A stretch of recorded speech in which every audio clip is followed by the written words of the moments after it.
Dr. Adewale Agworu, President of African Association for Japanese Studies, distinguished guests, ladies and gentlemen.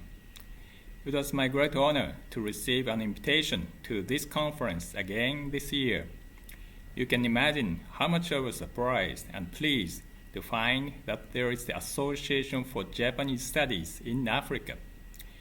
Through my attendance at the annual conferences twice in 2018 and 19, I was very much impressed with the efforts made by the conveners, guests, as well as the enthusiasm of students. This year, I'd like to applaud the commitment and effort of Dr. Agworu and her team for making this event possible, despite the known circumstances with the COVID-19 pandemic, albeit in a virtual form. When I was informed of the theme this year, that is to say, environment, technology, and COVID-19, I thought it was timely and most appropriate. Let me briefly touch upon Japan's experience and my thoughts on these issues. Today, we are facing daunting environmental challenges such as climate change, pollution of air, land, water, and ocean. As a member of the international community, Japan is doing her utmost grappling with these issues because Japan has her own experience of suffering and overcoming problems with the advancement of technology. During the rapid economic development in the 1960s, we had undergone so-called 4 major pollution-related diseases. Japanese government enacted the basic law for pollution control in 1967, which was upgraded to the basic environment law in 1993. Japanese people learned that the sustainable development needs to be environment-friendly. Industries have developed numerous world-class eco-friendly technologies. People are so meticulous to protect clean, energy-efficient society. For example, anybody who saw differentiated trash boxes in Japan can feel how every one of Japanese keeps social rule of separating rubbish for recycling. Presently, Japan has leading clean energy technologies such as solar powers, electric vehicles, and much more. I believe it is worthy for African Association to study, in addition to traditional Japanese culture, etc., such efforts in modern Japan. Speaking about Nigeria's fight against the COVID-19, the Nigerian collective efforts have somehow kept the pandemic under control, defying all the odds. While commending the resilience of this country, I'd like to refer to a few examples of Japanese cooperation in the health sector, including corona, but not limited to it. On August 25th, WHO declared Nigeria free of world polio virus. This is a historic achievement made possible by long-time collective efforts of Nigerian people in all fronts and the international community.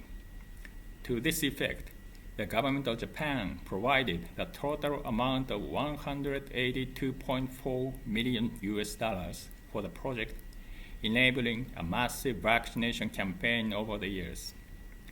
In 2017 and 18, Japan donated 43 fully equipped medical ambulances. As a result, every 36 states, including Oyo and FCT, had a Japanese ambulance.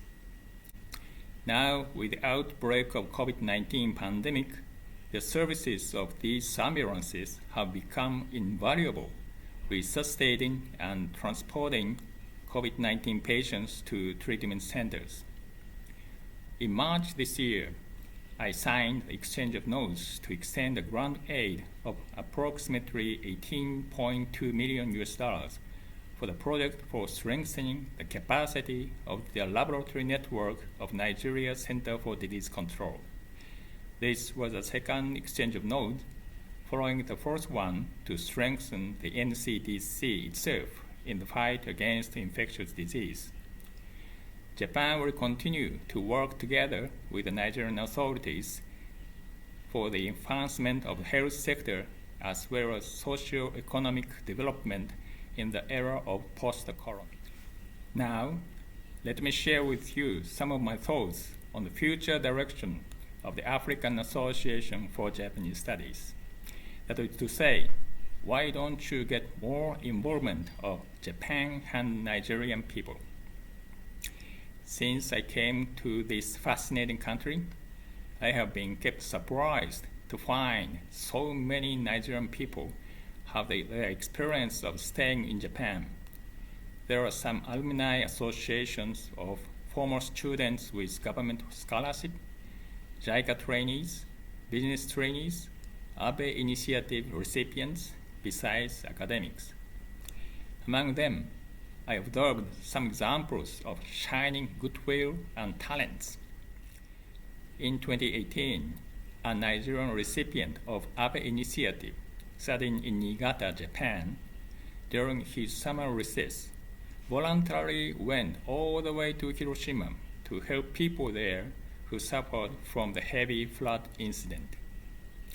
Last year, a bright Nigerian student from Hokkaido University, who led his team, Akuamo, to become the first team from Japan to win at the regional summit in the highly acclaimed competition known as Hart Prize, with the development of innovative technologies to harness the potential of aquaculture products. This year, a story of a Nigerian who is studying at Saitama University found and returned a lost wallet and humanly declined any reward made huge waves in Nigeria.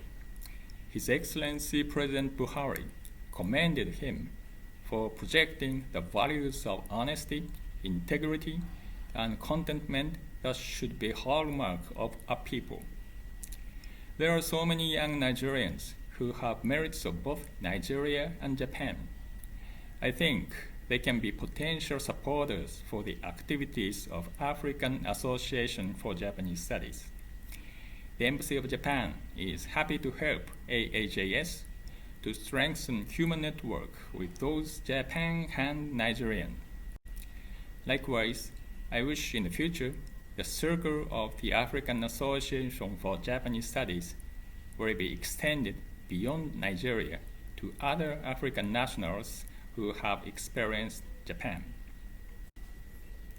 To conclude, I want to extend my very best wishes for the success of this round of conference.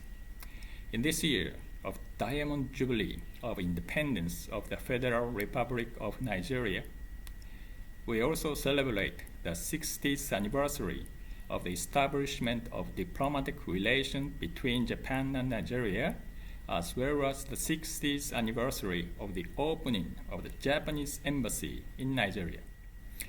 I am confident that the relations between our two countries will continue to deepen even further.